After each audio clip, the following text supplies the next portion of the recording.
स्वागत है आपका द प्रिंट में। मोदी सरकार ने 11 साल अपने शासन के पूरे कर लिए हैं और इन 11 सालों में भारत किस तरह से बदला है, भारत में क्या बुनियादी फ़र्क आया है, इंफ्रास्ट्रक्चर के फ्रंट पे या गवर्नेंस के फ्रंट पे, इकॉनमी के फ्रंट पे या फिर पॉलिटिकल डिस्कोर्स के फ्रंट पे।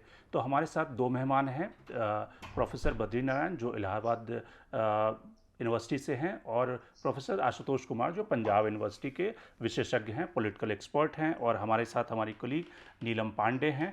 तो हम समझेंगे कि भारत में इन 11 सालों में क्या बुनियादी फ़र्क आया है।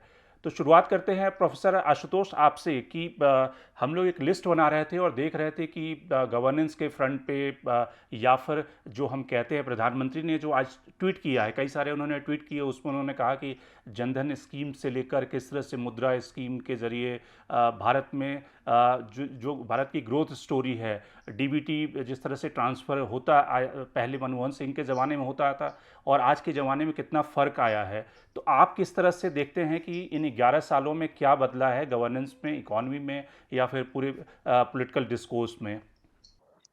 देखिए, जैसा आपने सही कहा, मुझे लगता है कि डिजिटाइज़ेशन ऑफ इकोनॉमी, उसमें काफ़ी इम्प्रूवमेंट हुई है।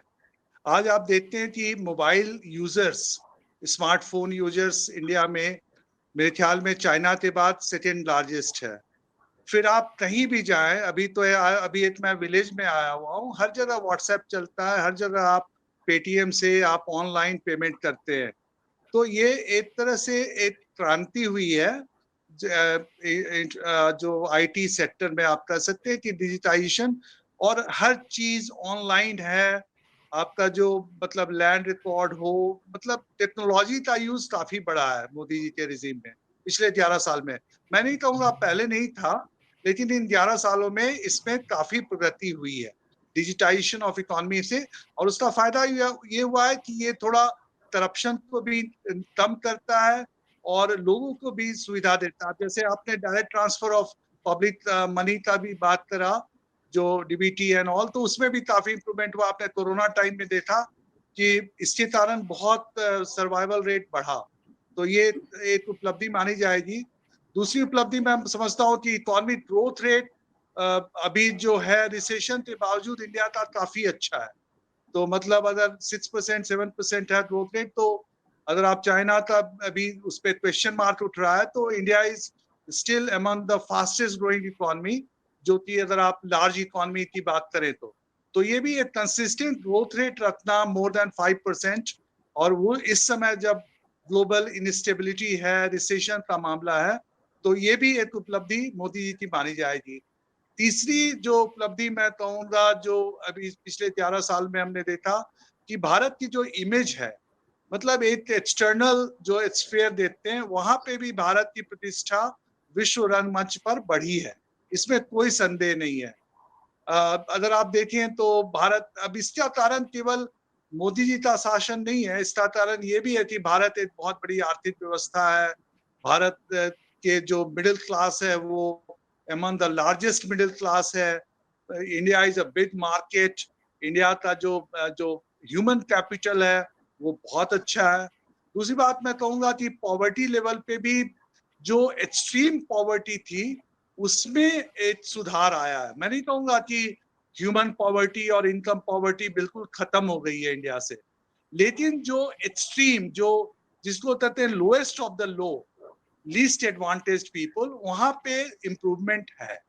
पॉवर्टी लेवल भी नीचे गई है, इसमें कोई संदेह नहीं। और याद रखिए कि बीच में एक ऐसा समय आया जब जो कोरोना का टाइम था, और बीच में और भी हुए हैं, जैसे डिमोनेटाइजेशन था, तो इकोनॉमी का सेटबैक हुआ था, but the economy has recovered. तो आज भी आप देखते हैं, लेकिन प्रॉब्लम जो आप बात करेंगे तो एक फार्मिंग सेक्टर की प्रॉब्लम है, जो कहीं ना कहीं एक मतलब एक क्वेश्चन मार्क करती है, क्योंकि एक जनरल इमेज ये हो रही है। मैं पंजाब यूनिवर्सिटी में पढ़ाता हूँ, तो एक इमेज है कि जो जो किसानों के हित हैं, उनकी कहीं ना कहीं, खासकर ये जो रिच पीजेंट्री जिसको आप कहते हैं, जो मतलब कैपिटलिस्ट फार्मिंग है, और जो फार्मिंग सेक्टर है, जो ऑर्गेनाइज सेक्टर है, वहां पे कहीं ना कहीं नेगलेक्ट की बात हो रही है। तो ये एक एक बहुत बड़ा मुद्दा है, क्योंकि अभी भी इंडिया की इकोनॉमी जो है वो एग्रेरियन इकोनॉमी है। तो वहां पे एक इमेज जा रही है कि this government is pro capital, this government is pro corporate sector, और this government is for the middle class and the upper middle class. तो ये एक जो है वो सवालिया निशान लगाती है इस सरकार के बारे में। अदरवाइज मैं कहूँगा कि सरकार जो है वो मेरे ख्याल में, और एक और चीज मैं कहना चाहूँगा कि एक और चीज रही है कि देखिए भारत जो है it's a country of diversity. ये आपको मानना होगा कि हमारा बहुत संस्कृतिक समाज है। तो वहाँ पे वो भी एक चीज है कि जो हमारे जो अल्पसंख्यक समुदाय हैं उनको भी साथ लेकर चलना है, और वो आपस में भाईचारा जो हमारी संस्कृति रही है मल्टीकल्चरलिज्म की, उसको भी बढ़ावा देना है। तो ये 2-3 चीज़ों पे मैं कहना चाहूँगा। एक तो फार्मिंग सेक्टर की मैंने बात की, खासकर ऑर्गेनाइज्ड फार्मिंग की, किसानों की जो अवस्था है, और दूसरा मैंने कहा कि भारत की जो कल्चरल यूनिटी रही है, भारत का जो एक इतिहास रहा है, जो एक जिसको आप कहते हैं प्लुरलिज्म और एकोमोडेशन का और टॉलरेंस था, वहाँ पे मुझे लगता है कि कहीं न कहीं कमी आई है। तो एक तरह से आप देखिए तो सरकार की भी ज़िम्मेदारी थोड़ी बनती है इस मामले में। और जी। जो भी सरकार रहती है तो इंस्टीट्यूशनल वेल-बीइंग होती है। इंस्टीट्यूशन जो है, कोई भी चीज़ आप करते हैं, जैसे वक्फ बोर्ड करते हैं या कोई भी सुधार लाते हैं, सिटीज़नशिप अमेंडमेंट बिल आई थी, सिटीज़नशिप अमेंडमेंट एक्ट, तो सबको मिल-जुल कर एक अपोज़िशन और रूलिंग पार्टी, इन दोनों को, क्योंकि डेमोक्रेसी में सभी राजनीतिक दल हैं, उनको मिलकर एक वार्तालाप करके डायलॉगिक डेमोक्रेसी की बात हम करते हैं, डेलिबरेटिव डेमोक्रेसी की बात करते हैं। चाहता हूँ कि इसके लिए केवल हम सरकार को या रूलिंग पार्टी को दोष नहीं देंगे। मुझे लगता है कि ये दोनों तरफ से ये जिम्मेदारी बनती है कि विपक्षी दल जो हैं और सत्तारूढ़ पार्टी है, वो दोनों एक सामंजस्य रखें, और संस्थात्मक जो है इंस्टीट्यूशनल इंटीग्रिटी, इंस्टीट्यूशनल ऑटोनॉमी, उसको बनाने में मदद करें। धन्यवाद।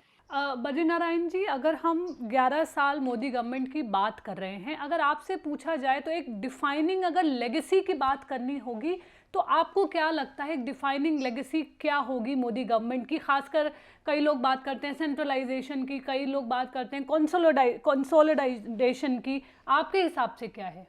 देखिए नीलम, मुझे लगता है कि अगर ये 11 साल में आप देखें तो मोदी का एक तरह की डिफाइनिंग लेगेसी अगर आप कहें तो वो अ, अ, एक तरह से giving growth to Indian economy development and also cultural रिकॉन्स्ट्रक्शंस।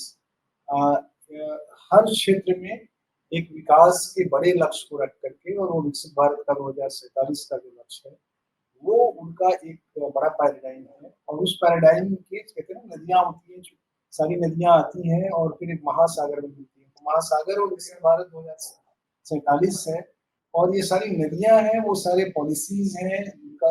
एक तो पॉलिसी फॉर्मुलेशंस, डिसीजन मेकिंग, उसका इम्प्लीमेंटेशन, और इम्प्लीमेंटेशन का ऑलवेज मॉनिटरिंग।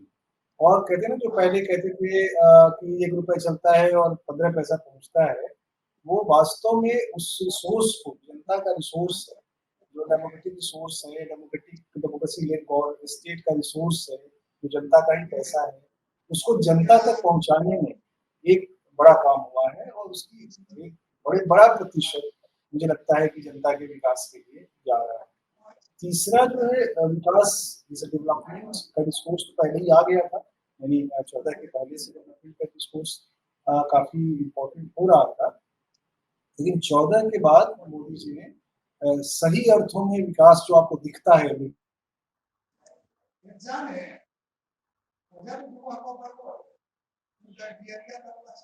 लगता है कि बद्रीनाथ से संपर्क टूट गया है। प्रोफेसर आशुतोष, अगर हम कॉन्क्रीट टर्म में बात करें कि ऐसे आपने तकरीबन 5 तो गिना ही दिए थे कि जो इकोनॉमिक फ्रंट पे सरकार की सफलता रही है, चाहे वो डीबीटी हो या फिर जिस तरह से मुद्रा स्कीम हो या किस तरह से प्रॉपर्टी से ऊपर लोगों को लाया गया। उस पे आपने तकरीबन 5 ऐसे फैक्टर गिना दिए मोदी सरकार की अचीवमेंट के तौर पे।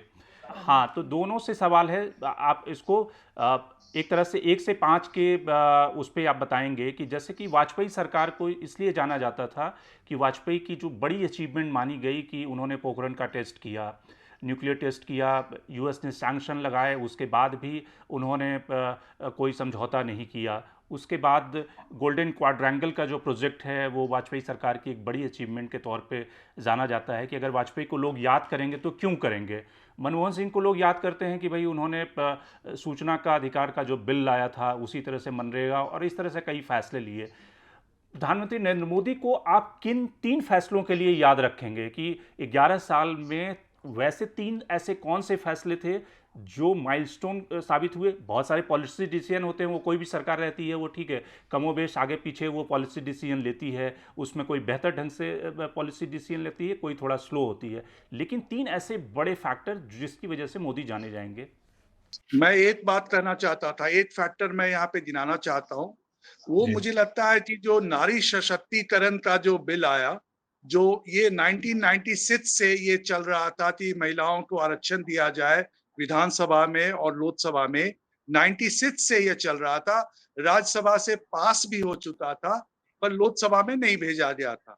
तो वो एक पास कराना, वो बिल, उसके लिए मोदी जी को निश्चित तौर पर याद किया जाएगा। मैं इसके बारे में पूरी तरह से आश्वस्त हूँ। दूसरा, मुझे लगता है कि जो डिजिटाइजेशन ऑफ इकोनॉमी हुई है, उसके लिए भी मोदी जी को याद रखा जाएगा। जो डायरेक्ट ट्रांसफर जो होती है, जो जो किसानों को, जो लाभार्थी हैं, जिनको अनाज दिया गया और जिनको सुविधा, जैसे बद्री जी ने कहा कि जो पहले हर चीज के लिए, मनरेगा के लिए, हर चीज में जो लाभार्थी हैं उनको नुकसान होता था, तो अब जो जो टारगेटेड ग्रुप है उनको ये लाभ मिल रहा है। तो इसके लिए भी मोदी जी को याद किया जाएगा कि जो उन्होंने लोक कल्याणकारी योजनाएं बनाई। और तीसरा मैं कहना चाहूंगा, जो गांधी जी ने बहुत पहले कहा था, स्वच्छता। देखिए, दक्षिण भारत के राज्य क्यों अच्छा कर रहे हैं, क्यों उत्तर भारत से आगे हैं, क्योंकि उन्होंने वही किया जो उत्तर भारत के राज्यों को भी करना चाहिए था। ड्रिंकिंग वाटर, सैनिटेशन, सफाई, पानी, पीने का पानी, स्वास्थ्य सुविधाएं। तो इन चीजों में आज आप देखते हैं कि मोदी जी के समय में, जैसे अगर आप ट्रेन से चलते हैं, आप स्टेशन जाते हैं, आप देखते हैं, तो इस सफाई पर, इसके लिए भी स्वच्छता अभियान जो है मोदी जी का, तो मैंने कहा कि एक तो बेटी बचाओ बेटी पढ़ाओ और नारी सशक्तिकरण के लिए जो उन्होंने बिल लाया, उसके लिए याद किया जाएगा। दूसरा, उनको याद किया जाएगा सफाई के लिए। ये पता नहीं बद्री जी इससे सहमत होंगे या नहीं, पर मुझे तो लगता है कि ये बहुत बड़ी चीज है। स्वच्छता जो है उसको सीधी गरीबी से, बीमारी से, स्वास्थ्य से जुड़ी रहती है। ये भारत की जो इमेज थी ना, मतलब मैं, आप मुझसे असहमत हो सकते हो, पर भारत की जो इमेज थी ना, सॉफ्ट पावर हो चाहे हार्ड पावर हो, उसमें भारत को निश्चित रूप से गेन हुआ है। मोदी इंडिया में भारत की एक इमेज बनी है कि India is no nonsense country. और अगर भारत के साथ, मतलब एक भारत एक शक्ति के रूप में निकला है। जैसे आप देखिए, अगर बॉम्बे का जो हुआ एपिसोड, तो मतलब एक इमेज जो, मतलब एक ये चीज है कि भारत एक शक्ति है। और भारत जो है एक महाशक्ति तो आप नहीं कह सकते, पर भारत एक निश्चित तौर पे एक शक्ति के रूप में, एक हार्ड पावर के रूप में उभर कर सामने आया। और एक सेल्फ इमेज जो होती है नेशन की, एज अ सिटीजन जो आपकी इमेज होती है, वो निश्चित रूप से उसमें इम्प्रूवमेंट हुआ है। ठीक है, बद्री जी आप बताएं, आप 3 बताएं फैक्टर ऐसे। देखिए, ये आपने सही कहा कि जो हमारे चैनल्स में सवाल करते हैं, जो 3 और वो थोड़ा बड़ा मुश्किल होता है। एक्चुअली मोदी जी का को उनके सारे कामों के लिए याद किया जाना चाहिए। वो जो लेगेसी उन्होंने, क्योंकि उनके सारे काम अलग-अलग अगर आप देखेंगे तो शायद सही व्याख्या पर नहीं पहुँच सकते। वो एक कंप्लीट पैकेज है, जो एक काम दूसरे काम को सपोर्ट करता है। वो एक बड़ी फिलॉसफी और बड़ी कॉन्सेप्चुअल तैयारी के साथ एक-एक चीज़ करते हैं। और उस तैयारी का जो लक्ष्य है वो 2047 का विकसित भारत है। तो पहली चीज़ जिनके लिए उनको याद किया जाएगा, वो विकसित भारत का एक टारगेट, यानी futuristic plan of Indian development. एक फ्यूचर सेट करना भारत के विकास का, और सेट ही नहीं करना, उसको अचीव करना। दूसरा बहुत अच्छी बात कही हमारे सुरेश भाई ने कि नारी पावर, वीमेन पावर को एक जो वेस्टर्न जो कॉन्सेप्ट ऑफ ह्यूमन डेवलपमेंट है उससे बहुत एक अलग तरह से देखते हुए उसकी संपूर्ण शक्ति वृद्धि के लिए काम किया। उसमें 2 चीज़ बहुत इम्पोर्टेंट है। एक तो इसलिए भी याद किया जाना चाहिए, जो ये बात कह रहे थे बार-बार कि भारत की इमेज अच्छी हुई है। तो वो इसलिए क्योंकि उसने एक डिग्निटी दी है भारतीय इमेज को, पूरी दुनिया में। एक एक गर्व दिया है। तो ये जो गर्व का एहसास है, यानी India has recovered itself from colonial, एक जो हमारा जो ऑनस्लॉट था हमारी मेंटालिटी पर, तो डिग्निटी का भाव जगाया है पूरे भारतीय अस्मिता में। दूसरा कैपेसिटी टू एस्पायर दिया है बहुत सारे गरीब, मार्जिनल, सबऑर्डिनेट कम्युनिटीज को। जो ये सारी पॉलिसीज हैं वो कर क्या रही हैं? सिर्फ वो चावल थोड़ी दे रही हैं, सिर्फ घर थोड़ी दे रही हैं। वो एक capacity to aspire to become upwardly mobile, और उसका असर आपको इकोनॉमी में दिख रहा है कि 2017-18 के बाद कांस्टेंट ग्रोथ है इकोनॉमी में। जो जॉब का भी अगर आप देखें तो जॉब में भी काफी धीरे-धीरे विकास है, गुड जॉब्स भी आ रहे हैं।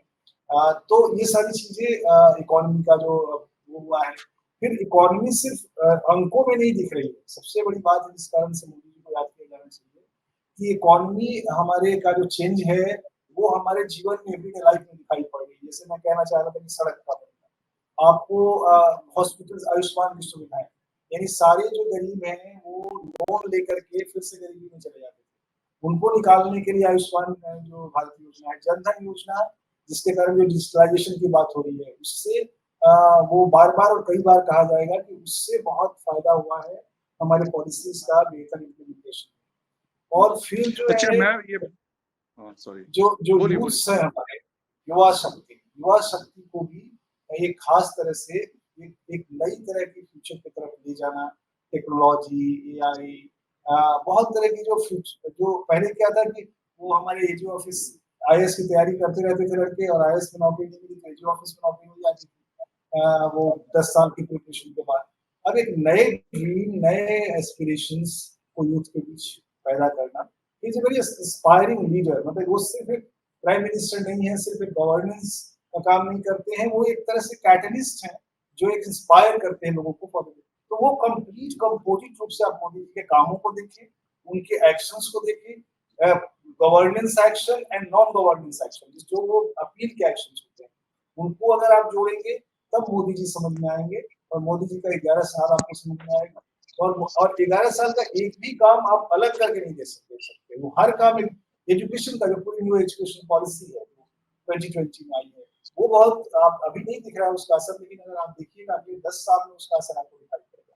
It is going to change our education, and education will provide workforce for विकसित भारत। तो जुड़ा हुआ है एजुकेशन, विकसित भारत से जुड़ा हुआ है, और वो फिर हमारी अस्मिता से जुड़ा हुआ है, आइडेंटिटी से जुड़ा हुआ है, तो सब कुछ जुड़ा हुआ है। आशुतोष जी, अच्छा, मैं एक चीज और जोड़ना चाहूंगा, मुझे याद आ गया जो मेरे दिमाग में था, भारतीय न्याय संहिता।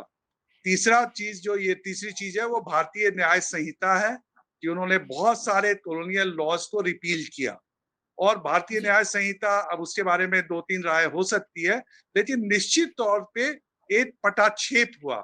जो अभी बद्री जी कह रहे थे कि कॉलोनियल हैंगओवर जो लॉज चल रहे थे 1892 के पुलिस लॉज एंड ऑल, वो सबको उन्होंने मॉडर्नाइज किया, और काफी कुछ जैसे आपका सेडिशन लॉज, ये सब में उन्होंने ये किया, तो इसके लिए उनको याद किया जाएगा।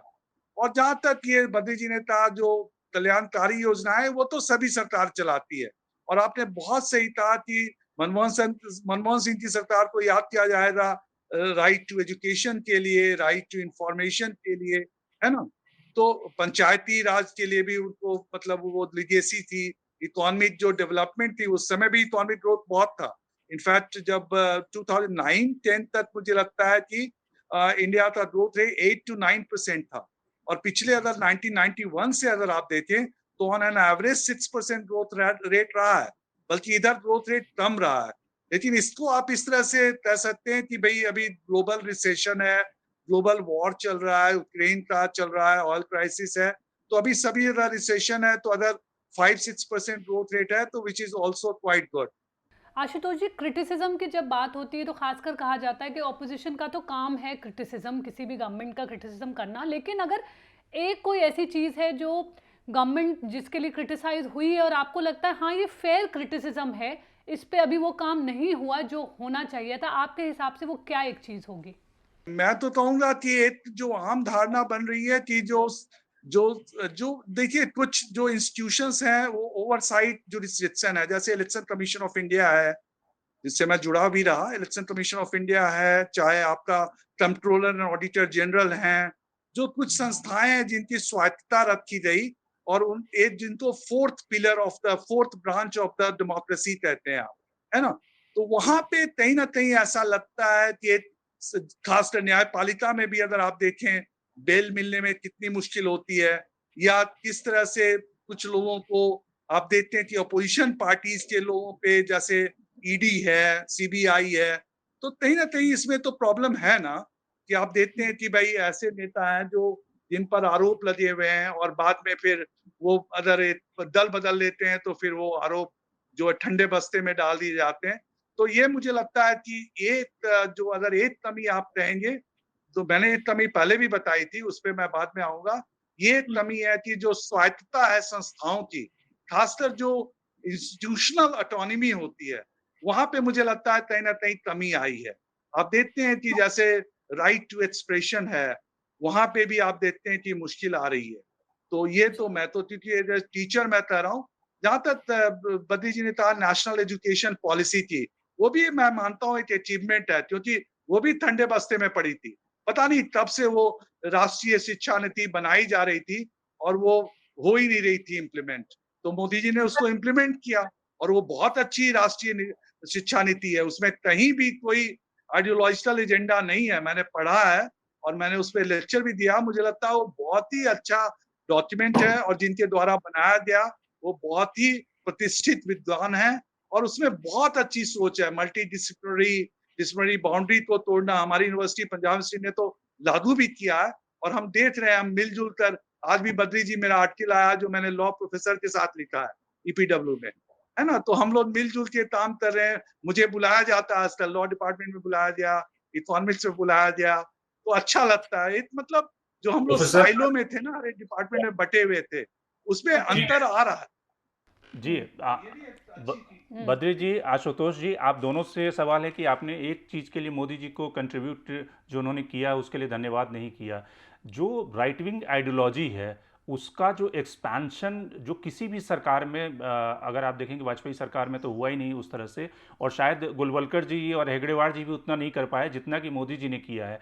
जो राइट विंग आइडियोलॉजी का एक्सपेंशन जिस सीमा तक वो ले गए हैं, वो कहीं ना कहीं एक पूरा आइडियोलॉजिकल शिफ्ट, चाहे आप धारा 370 की बात कर लें या अयोध्या राम मंदिर टेम्पल का कंस्ट्रक्शन की बात कर लें, जो बीजेपी और आरएसएस नहीं हुआ है।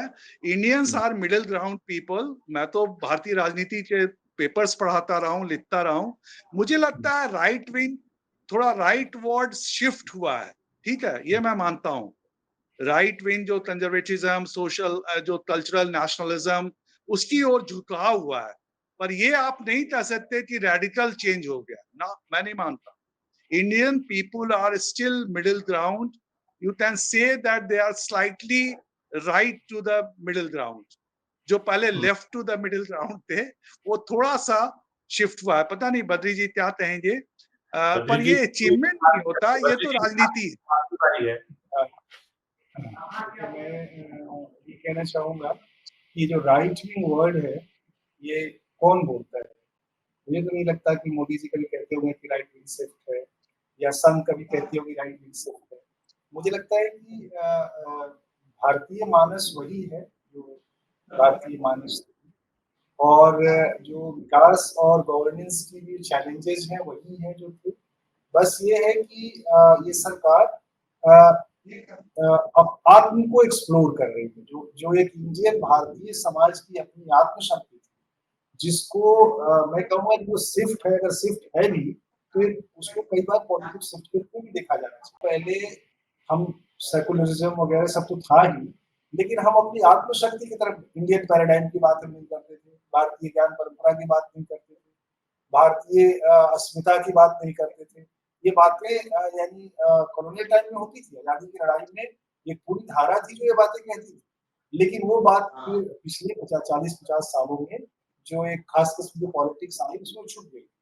उसको एक तरह से रिकवरी हुई है और वो रिकवरी चाहे आप राइट कहें, सेंटर टू द राइट कहें, राइट शब्द ना कहें, जैसे राम जन्मभूमि का इश्यू, जैसे आपने कहा धारा 370 का इश्यू, ये इश्यू बहुत पहले से हमारी पॉलिटिक्स में डिस्कस होते रहे हैं और एक पोजिशनैलिटी रही है एक खास तरह की, उसको इन्होंने ये 2 धारा तो रही है पॉलिटिक्स की, लेकिन वो ये नहीं कह सकते कि ये जो धाराएँ हैं ये पूरी तरह से राइट विंग है या ये है, वो हमारी अपने समाज की ज़रूरत है और उन ज़रूरतों के अनुसार इस सरकार ने रिस्पॉन्ड किया है और कई चीज़ों के असर धारा 370 का असर अब आप देख रहे हैं, इस तरह से हो रहा है।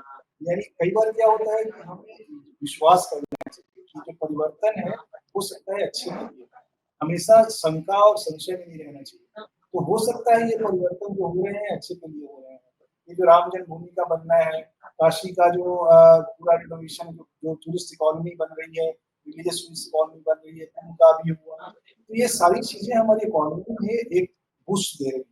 और मैं ये थोड़ा कहना चाहूँगा आशुतोष जी मेरे बहुत अच्छे दोस्त हैं कि जो अगर आप कोरोना के बाद देखिए, कोरोना में बहुत बड़ा ऑनस्लॉट था हमारे पूरे इकोनॉमी पर, पूरी दुनिया की। कोरोना के बाद रिकवरी और लगातार कांस्टेंट ग्रोथ हमारी वो इकोनॉमी मैंने कहा मोदी जी, मैंने ये कहा हाँ, और एम्प्लॉयमेंट में भी लगातार ग्रोथ है और मुझे भी लगता है कि हम सब लोगों को उसको एप्रिशिएट करना चाहिए और ये जो पूरा जो चेंज है अगर आप देख रहे हैं, ये बहुत रिमार्केबल है और ये बहुत अगर भारतीय समाज की आत्मशक्ति को ये सरकार नहीं लीड करती, तो मुझे लगता है कि हमारे लिए मुश्किल होता। तो हमें उसको आगे बढ़ाते रहना है और आगे का समय ये पहली सरकार है, मैं कहता हूँ नेहरू की हमारी हम एक अपने इस पर आलेख में दिखाते हैं कि अभी तक कोई भी हमारे पॉलिटिशियंस ने फ्यूचर की इतनी लंबी फ्यूचर की चिंता नहीं की। हमारे यहाँ 5 इयर्स प्लान ऑफ डेवलपमेंट था। नेहरू जी के पूरी आर्चिंग में फ्यूचर शब्द एक बार भी नहीं आता है। सिर्फ पंचवर्षीय प्लान कहीं-कहीं आ जाता है। लोहिया में एक जगह फ्यूचर आता है और वो आता है लेफ्ट को क्रिटिसाइज करने के लिए कि भारतीय राजनीतिक दल भविष्य को उसके बारे में कल्पना करने की शक्ति खो चुके हैं। तो Modi is the only leader जिन्होंने भारत भविष्य की परिकल्पना को एक बहुत ही कॉन्क्रीट ढंग से कमिटमेंट के साथ प्लान किया है और पूरी हम सबको साथ रह के इंटेलेक्चुअली देखना है और मुझे लगता है उस दिशा में देश आगे बढ़े। एक अंतिम सवाल से हम इसको वाइंड अप करेंगे कि आप लोगों ने डिप्लोमेसी के फ्रंट पे नरेंद्र मोदी के जो 11 साल रहे हैं, क्योंकि आप देख सकते हैं कि भाई एक तरफ ट्रंप आ गए हैं और जिस तरह से ट्रंप के अपने चैलेंजेज हैं, वो पहले भारत को ये लगा था कि ट्रंप उनके लिए बहुत अच्छे होंगे, लेकिन जिस तरह से वो टैरिफ को लेके जिस तरह से वो 12-13 बार क्लेम कर चुके हैं कि उन्होंने सीज फायर कराया इस ऑपरेशन सिंदूर का, जो हमारे आसपास के नेबरिंग कंट्री हैं वो हमारे लिए काफ़ी बड़े चैलेंज है। बांग्लादेश से लेकर मालदीव तक हमारे उसके साथ रिलेशनशिप बहुत अच्छे नहीं हैं, ख़राब हो चुके हैं। तो डिप्लोमेसी के फ्रंट पे एक तरफ तो हमको लगता है कि अच्छा, मस्कुलर जो टेरर पॉलिसी रही है प्रधानमंत्री की, वो एक बड़ी सक्सेसफुल पॉलिसी रही है पाकिस्तान के लिए, लेकिन बाकी जो कंट्री हैं वहाँ पर आप लोग को क्या लगता है कि मोदी सरकार सक्सेसफुल रही है या और वहाँ पर मेहनत करने की ज़रूरत है? देखिए, भारत की सीमाएं सभी दक्षिण एशियाई राज्यों से मिलती हैं। किसी भी दक्षिण एशियाई राज्यों की सीमाएं एक दूसरे से नहीं मिलती हैं। भारत का अगर आप देखें क्षेत्रीय जो क्षेत्रफल है भारत का भूभाग या भारत की जो इकोनॉमी है, वो अपने नेबरिंग कंट्री से बहुत ही ज़्यादा है। भारत पाकिस्तान की इकोनॉमी का कोई मुकाबला नहीं है। तो एक बिग ब्रदर वाली बात तो रहेगी। लेकिन आप याद करें जब मोदी जी का ये जो सरकार ने शपथ ली थी, उन्होंने सबको बुलाया था। तो यहाँ पे मुझे लगता है कि मोदी सरकार जैसा आप बोल रहे हैं, उनको आप ज़्यादा ब्लेम नहीं कर सकते। ये मैं तो मतलब कोई समर्थक नहीं हूँ किसी सरकार का, किसी पार्टी के लिए मेरे को कोई मोहब्बत नहीं है। पर मुझे लगता है कि वहाँ पे मोदी सरकार ने पूरी कोशिश करी कि सबके साथ मिलकर चला जाए। लेकिन ये जो चाइना फैक्टर है, यहाँ पे मतलब ये देखिए, अगर आप कहते हैं ना कि भारत बड़ा नजदीक चला गया अमेरिका के, तो ये भी तो होता है ना, हर एक राष्ट्र को अपनी अपनी हित को देखना होता है, नेशनल इंटरेस्ट को देखना होता है। आपके इंटरनेशनल बॉर्डर पे अगर कोई जो जो देखिए, इंडिया जो है स्टेटस क्वोइस्ट पावर है ना? इंडिया का कोई वो एक्सपेंशनिज्म का मामला नहीं है। भारत किसी की जमीन को हड़पने के चक्कर में नहीं है। लेकिन चाइना क्या कर रहा है? पाकिस्तान क्या कर रहा है? तो और ये जो टेररिज्म की घटनाएं हुई हैं, तो कोई भी देश विचलित होगा। अब इसके लिए संबंध अगर खराब होते हैं, अगर बांग्लादेश का प्रधानमंत्री या जो वहां के एडवाइजर हैं, वो कहते हैं कि जो नॉर्थ ईस्ट जो है वो तो लैंडलॉक्ड है, आप चाइना के बाहों में चले जाते हैं, मतलब अगर आप उधर जाते हैं, चाइना जो है पूरी तरह से इंसर्कल कर रहा है, तो भारत तो रिएक्ट करेगा ना, भारत अपने मित्रों की तलाश करेगा। अब जहां तक बात है ट्रंप की, तो ट्रंप तो कि ट्रंप की कैसे राजनेता हैं, और मुझे लगता है भारत ने चुप्पी साधी हुई है तो ठीक भी है, क्योंकि अभी तो ये देखिए, अब इस पे ज्यादा मैं नहीं बोलना चाहता, पर आपको पता है कि कभी कभी चुप रहना भी अच्छा ही होता है ना? भारत को अपने हितों की रक्षा करनी है। भारत की स्थिति अभी बहुत अच्छी नहीं है। आप देख रहे हो किस तरह से चीन और पाकिस्तान एक हो गए हैं। रूस से भी हमारे संबंध उतने अच्छे नहीं रहे। यूरोपियन यूनियन के साथ भी हमारे संबंध थोड़े से तल्ख हुए, क्योंकि भारत ने रूस से संबंध नहीं तोड़ा। भारत ने रूस के साथ व्यापारिक संबंध बनाए रखा। तो ये सारी चीजें हैं। तो भारत ने एक तरह से अपनी विदेश नीति की जो स्वायत्तता थी, उसको बनाए रखा है। और ऐसे समय में, जब समय बहुत कठिन है, जब भारत को बार-बार कहा जा रहा था कि आप पक्ष लें, लेकिन भारत ने कोई खुले तौर पे किसी भी पक्ष का, किसी भी देश का पक्ष नहीं लिया। अगर आज अमेरिका भारत के साथ अच्छा बर्ताव नहीं करेगा, और वो चीजें केवल बयानबाजी से नहीं होता है, वो आपको ट्रेड डील में पता चलेगी। ये बिजनेस है ना? Economy matters. तो इकोनॉमी आप देखिए कि ट्रेड डील कैसी होती है। ट्रेड डील जी। अगर भारत और चाइना अमेरिका के बीच में ठीक नहीं होती है, तब आप कह सकते हैं कि मोदी सरकार की विफलता है। ये बयानबाजी तो बद्रीनारायण चलती रहती है। ट्रंप तो आए दिन ट्वीट करते रहते हैं। ट्रंप को कौन, मतलब कितना ज्यादा आप सीरियसली लेंगे? जी, बद्रीनारायण जी, एक आखिरी प्रश्न इससे पहले कि हम कंक्लूड करें, अगर हम मोदी 1.0 से 3.0 की जर्नी को देखते हैं, तो जो अलायंस अब है, जिस तरह का इंडिया अलायंस है, और जो डिपेंडेंस है अलायंस पे, वो काफ़ी बड़ा है। आप कैसे देखते हैं जो ये जर्नी रही है मोदी 1.0 से 3.0 की? देखिए, एक बहुत ही सवाल है। एक चीज़ पहले स्पष्ट कर दूँ कि जो भारतीय जनता पार्टी का ये मोदी संस्करण है, यानी मोदी रिज़ाइन है।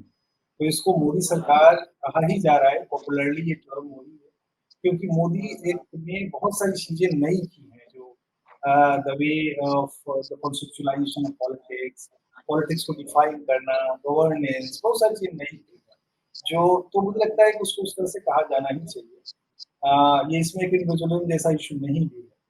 दूसरी बात जो है वो मैं कहना चाहूँगा, जो आपने कहा कि क्या डिपेंडेंस बढ़ा है। ठीक है कि पिछले इलेक्शन के परिणाम के कारण जो मोदी 1 में जिस तरह के इश्यूज जो मेजॉरिटी थी, या उसके बाद सेकंड में तो और भी एक बढ़िया मेजॉरिटी है, उसके बाद ये मेजॉरिटी कमजोर हुई। लेकिन आपने देखा होगा कि काम करने का ढंग मोदी का कहीं से ही नहीं लगता है कि वो एक इतनी बहुमत सरकार नहीं चला रहे। वो जिस तरह से अपने बड़े निर्णय ले रहे हैं, आप समझिए कास्ट सेंसस का निर्णय आसान निर्णय नहीं था। अभी जो हुआ इस साल, जो वक्फ बोर्ड का निर्णय आसान निर्णय नहीं था, वो लिया। उसके पहले के तो ये एक साल में भी जो उन्होंने निर्णय लिए हैं, वो ऐसा नहीं लगता कि अपने जो उनके एलाइज हैं उनके दबाव में रहते हैं। तो वो अपना नेगोशिएशंस या जो अपने एजेंडे हैं, जो उनके निर्णय हैं, उसमें आगे बढ़ रहे हैं। लेकिन ये ठीक है कि इलेक्टोरली पिछली बार उतनी बहुमत नहीं मिली, क्योंकि इलेक्शंस बहुत तरह की संभावनाओं का खेल है, कब कहाँ क्या हो जाए। और लेकिन ये हम लोगों को मानना होगा कि जो मिशन है मोदी इज ये मैं उस तरह से नहीं कह रहा हूँ, Modi is also working for a mission, and mission का जो उनका अभियान है, उसमें कमजोरी नहीं आएगी, और वो लगातार आगे बढ़ रहे हैं। और होपफुली मुझे लगता है कि ये सब परिणाम जो काम हो रहे हैं, ये कई बार हम ही लोग उसको बहुत क्रिटिकली देखते हैं। विकास के अपने दंश होते हैं। कई बार विकास नेगेटिव असर भी देता है, कई बार थोड़ा समय लगता है लोगों को समझने में। तो जिन लोगों ने उस समय अयोध्या में जो राम जन्मभूमि हुआ या बनारस में जो कंस्ट्रक्शंस हुए उसको लेके वहाँ पर अगर थोड़ा बहुत इधर-उधर किया, वो अब आप देखिए उसी के फायदे अब दिख रहे हैं और वो उसके फायदे को अप्रिशिएट कर रहे हैं। तो हो सकता है कल वो अच्छे परिणाम में बदल जाए, तो कुछ भी नहीं कहा जा सकता। तो मुझे नहीं लगता कि कमजोरी आई है नंबर्स में, बट निर्णय में, काम करने के ढंग में और इम्प्लीमेंटेशन ऑफ पॉलिसीज में कोई उस तरह से कमजोरी दिखाई नहीं। बहुत बहुत धन्यवाद प्रोफेसर आशुतोष बद्रीनारायण हमसे जुड़ने के लिए। मोदी सरकार के 11 साल पूरे हुए और जिसमें मोदी सरकार ने जिस तरह से डिजिटल इकोनॉमी से लेकर डीबीटी और जिस तरह से खास करके पूरे इकोनॉमी के फ्रंट पे जो काम किया है उस पे सब लोगों का कहना है कि भारत की जो ग्रोथ स्टोरी है वो आगे बढ़ रही है। फोर्थ इकोनॉमी हम बनने के कगार पे खड़े हैं। तो एक तरह से उस पर काफ़ी मोदी सरकार ने आगे अचीवमेंट कहा जाएगा। डिजिटल फुटप्रिंट के अलावा उन्होंने जो अपने आइडियोलॉजिकल फुटप्रिंट को बढ़ाया है, जिस तरह से आइडियोलॉजिकल जो एजेंडा था बीजेपी का उसको पूरा किया है। लेकिन मोदी सरकार के जो कई सारे चैलेंजेज हैं वो अभी भी बरकरार हैं, चाहे वो फार्मर्स की इनकम को डबल करने का मुद्दा हो या फिर ग्लोबल फ्रंट पे कैसे अपनी फॉरेन पॉलिसी को एक तरह से इंडिपेंडेंट रखते हुए दुनिया के बड़े जो सुपर पावर हैं उनके बीच में आना। तो बहुत बहुत धन्यवाद हमसे जुड़ने के लिए।